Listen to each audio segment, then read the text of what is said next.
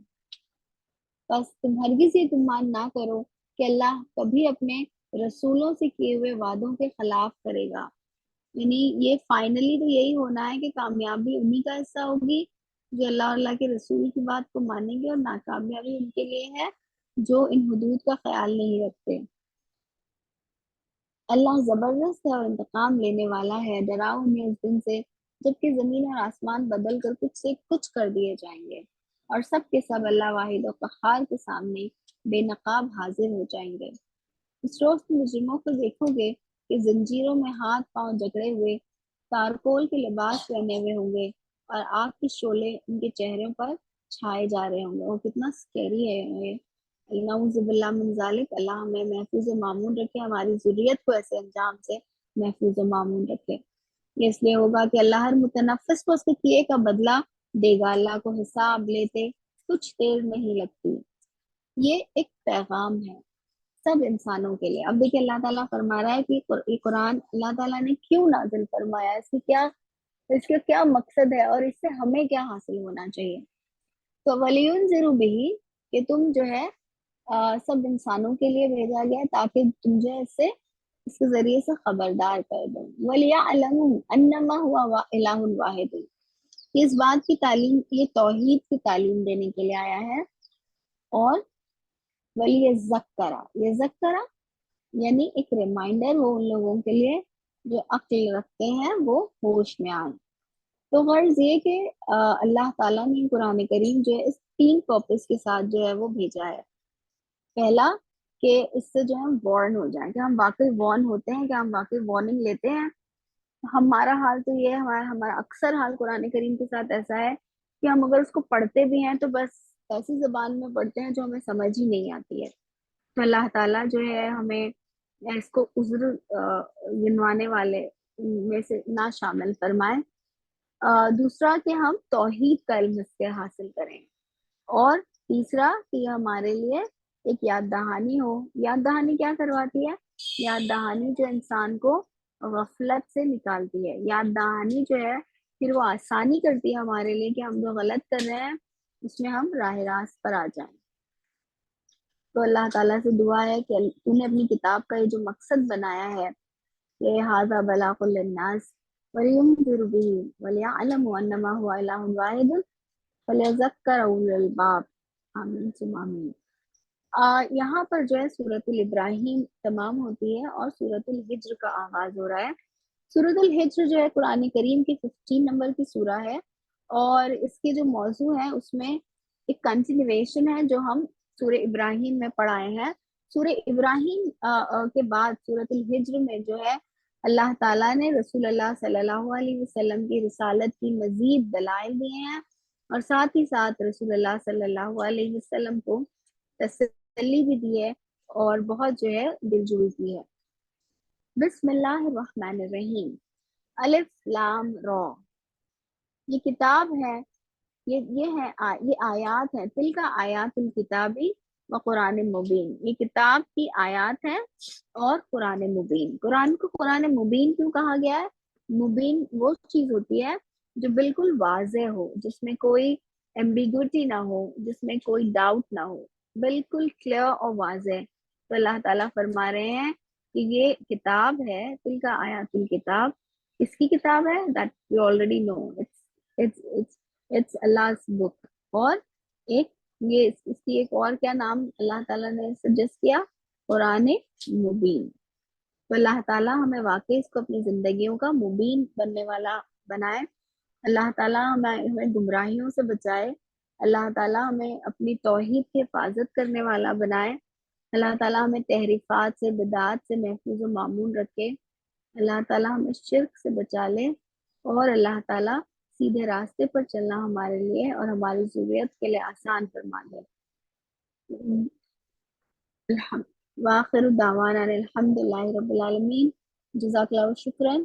سبحان اللہ و بحمدہ، سبحانک اللہم نشہد ان لا الہ الا انت نستغفرک و نتوب الیک، وآخر دعوانا الحمد للہ رب العالمین۔ جزاک اللہ شکرا۔ انشاءاللہ کل 11 بجے ہم قرآن کریم کا 14واں پارہ جو ہے اسے پڑھیں گے۔